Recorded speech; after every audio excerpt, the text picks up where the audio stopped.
जय श्री राम। हम हजरत मोहम्मद की कहानी सुन रहे हैं, ठीक है?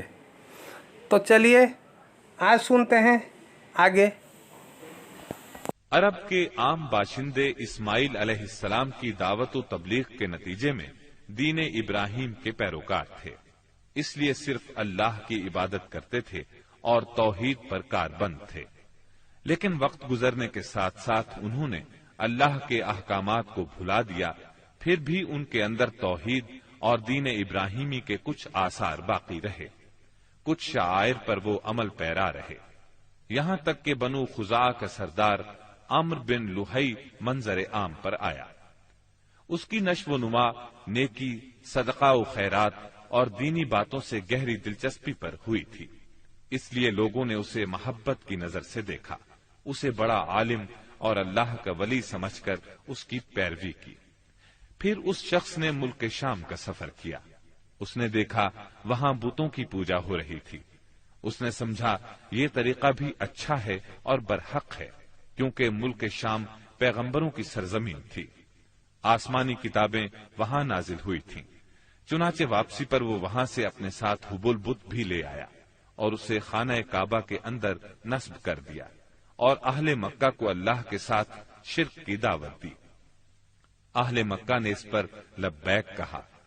इसके बाद बहुत जल्द हिजाज के बाशिंदे भी शामिल हो गए, वो भी उनके नक्श कदम पर चल पड़े। इस तरह अरब में बुत परस्ती का आगाज हुआ। हुबुल के अलावा अरब के कदीम तरीन बुतों में से एक मनात था। ये बाहर आहमर के साहिल पर कुदैत के करीब मुशल्लल में नस्ब था। उसके बाद ताइफ में लात नामी बुत वजूद में आया।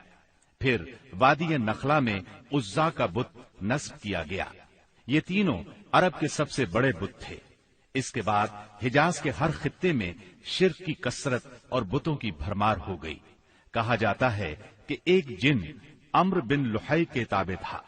उसने बताया कि कौम नूह के बुत यानी वद, सुवा, यगूस, यऊक और नस्र जद्दा में दफन हैं।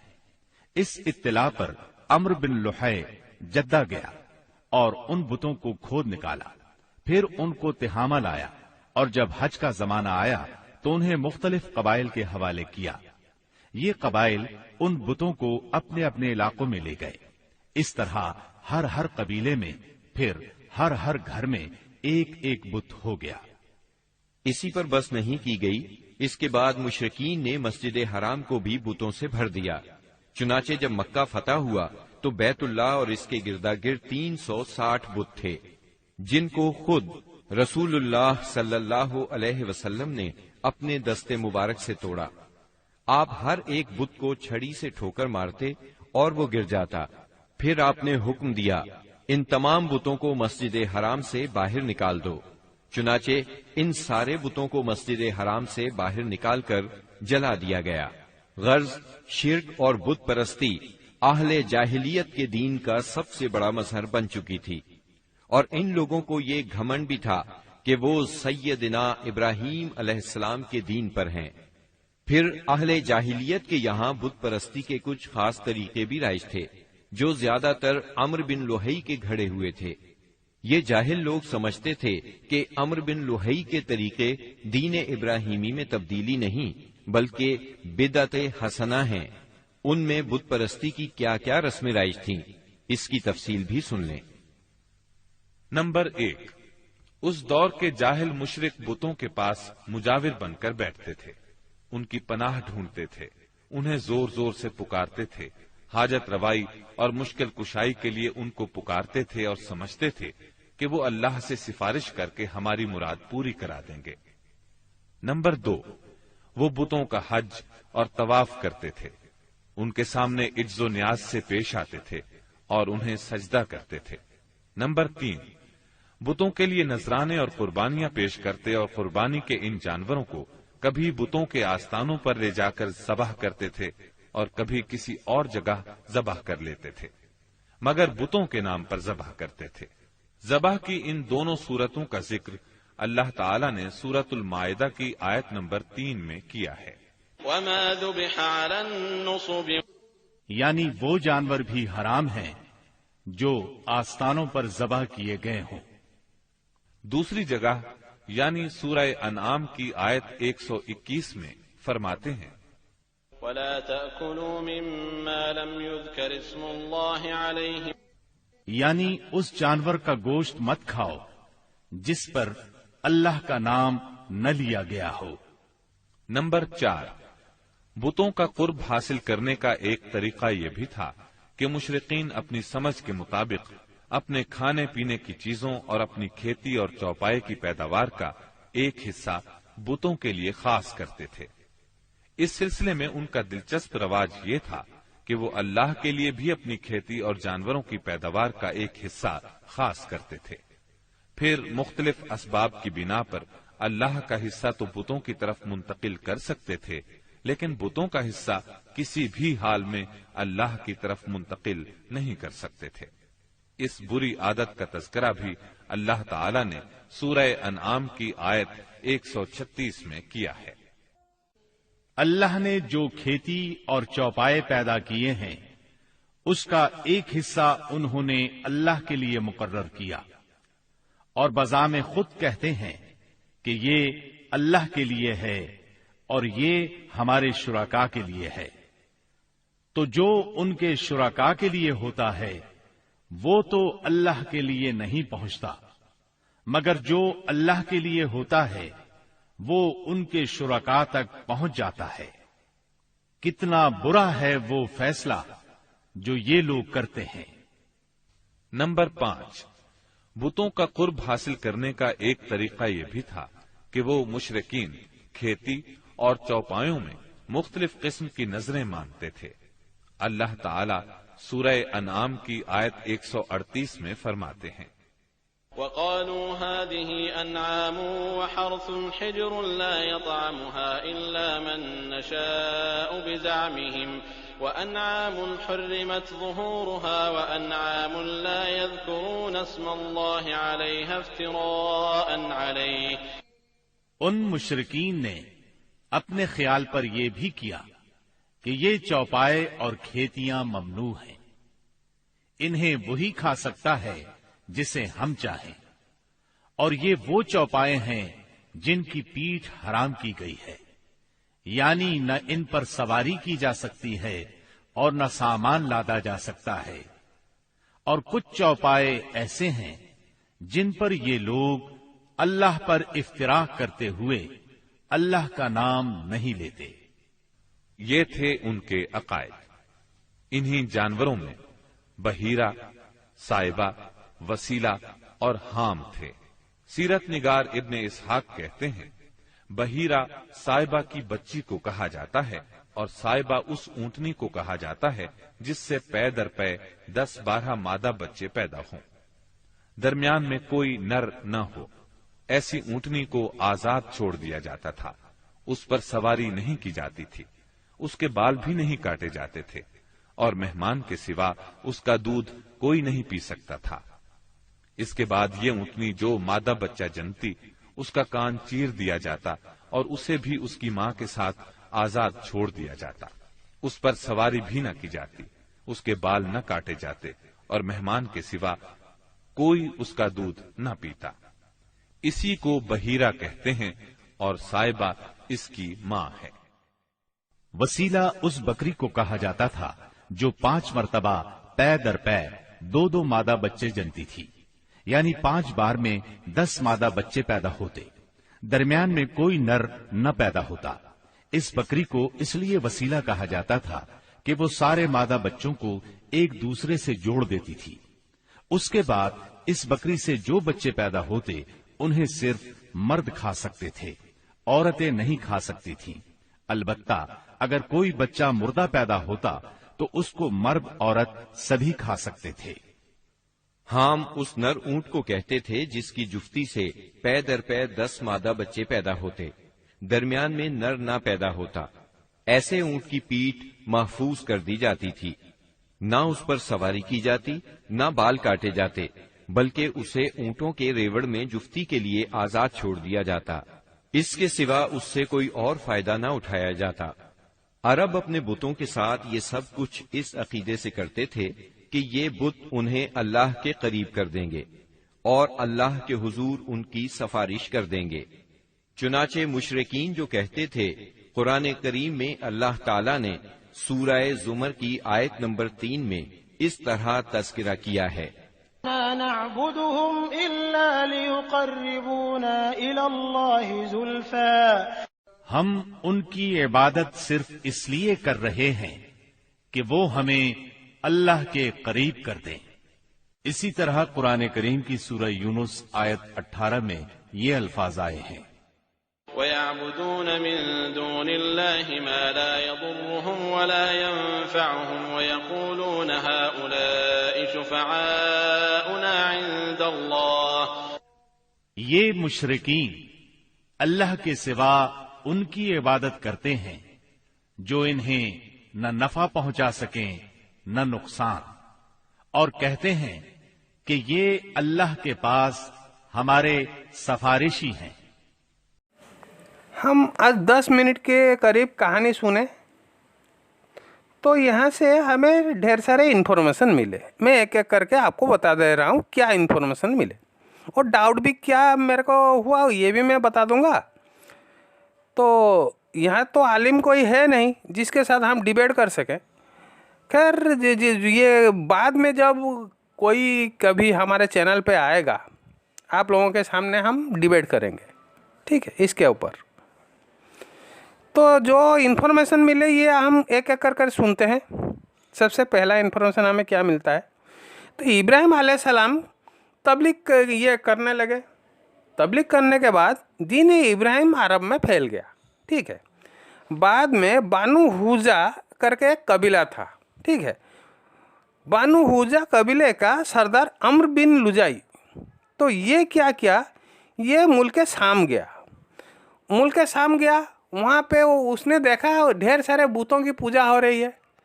اس نے بھی دیکھ کے سمجھا نہیں یہ طریقہ بھی صحیح ہے، تو ایسے کر کے وہ یہ مکہ میں بت پرستی انٹروڈیوس کیا، ٹھیک ہے۔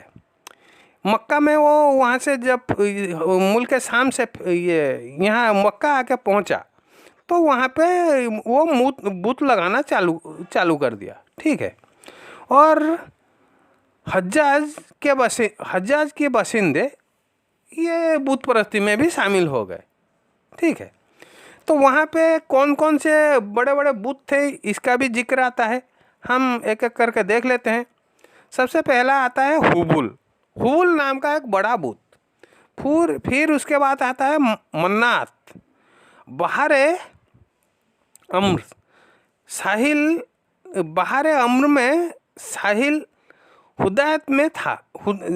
بحر امر ایک مطلب کیا کہتے ہیں اسے، سی وہاں سے سی سائڈ میں ہدایت نام کا ایک جگہ تھا، وہیں پہ یہ منات بت تھا۔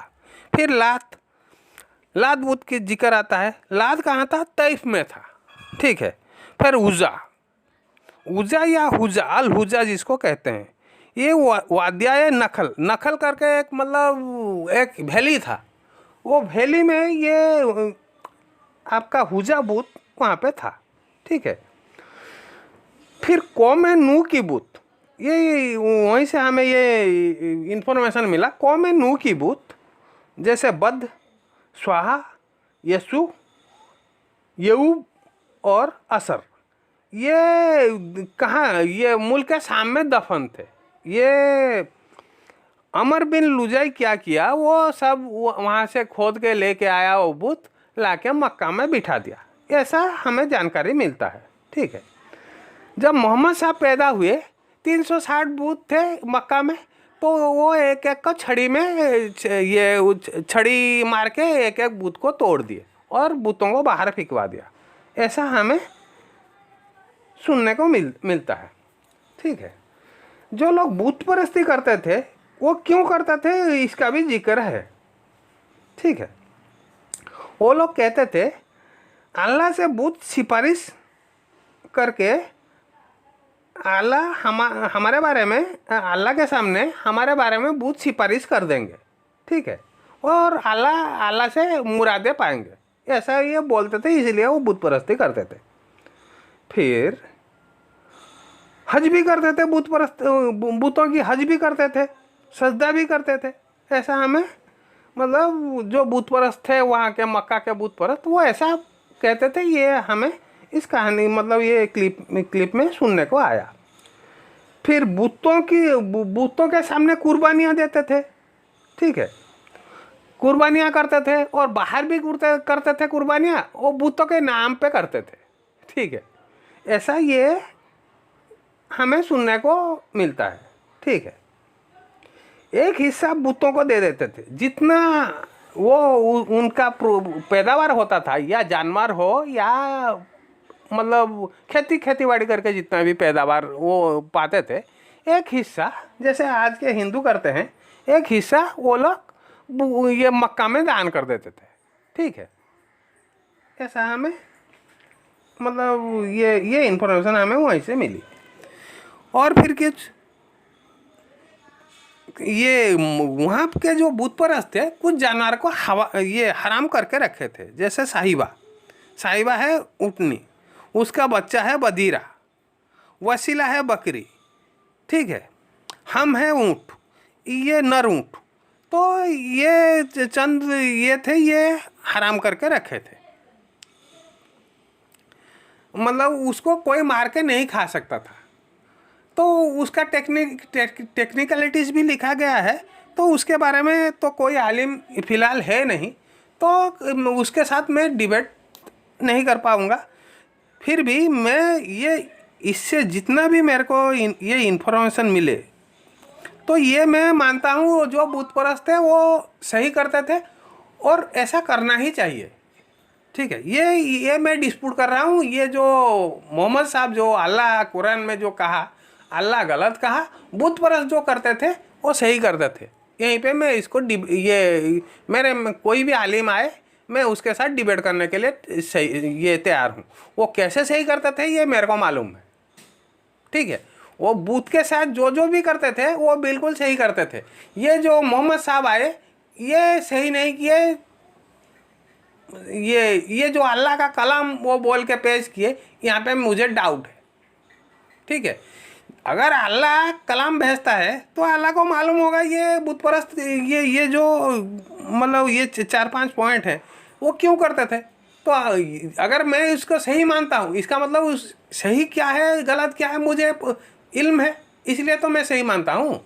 तो अल्लाह सब कुछ बनाने वाला वो कैसे उसको, अगर एक इंसान में मतलब सऊदी से कितना दूर मैं बैठा हूँ, हालांकि हम लोग ऐसा कुछ नहीं करते, यहाँ पे 1-2 मतलब ये करते हैं और बाकी सब नहीं करते। वो क्यों करते थे ये मेरे को यहीं से बैठ के मेरे को मालूम पड़ रहा है। क्यों?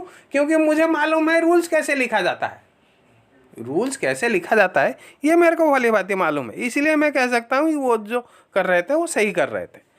कोई आलिम कभी आएगा तो मैं उसके साथ ये जो पॉइंट है इसके ऊपर मैं डिबेट करने के लिए तैयार हूँ, ठीक है। अरब वहाँ के जो बुत परस्त अरब थे वो क्या मानते थे, ये बुत अल्लाह के सामने ये गवाही देंगे, सिफारिश भी करेंगे, गवाही भी देंगे, ठीक है। यहीं पे मैं आपको एक छोटा सा नमूना पेश करता हूँ, वो कैसे जो भी मानते थे वो कैसे सही है, जो मोहम्मद साहब के कहे कैसे गलत है। आप ही के किताब में लिखा है अल्लाह सब कुछ कर सकता है, अल्लाह सब कुछ कर सकता है, आप ही के किताब में लिखा है। तो अल्लाह बुत के सामने बुत के अंदर जान नहीं फूंक सकता? जी बिल्कुल फूंक सकता है। अल्लाह अगर सब कुछ कर सकता है बुत के अंदर क्यों नहीं जान फूंक सकता? अगर बुत के अंदर एक बार जान फूंक दिया तो बुत तो गवाही देंगे ही देंगे। तो वो जो कर रहे थे, जो भी बुत परस्त थे, वो अगर ये कह रहे थे जी ये हमारे ये जो बुत है ये अल्लाह के सामने गवाही देंगे, ये बिल्कुल सही कह रहे हैं। अगर अल्लाह सब कुछ कर सकता है, बुतों के अंदर जान भी फूंक सकता है, तो बुत तो ऑटोमेटिक गवाही देंगे ना। वो क्या क्या करके गए वो अल्लाह के सामने गवाही देंगे, है कि नहीं। तो ये तो आप आलिम कोई आए तो मैं उसके साथ डिबेट करूँगा, ठीक है। ये इतना इन्फॉर्मेशन हमें मिला आज के लिए, तो कल मिलते हैं फिर। जय श्री राम।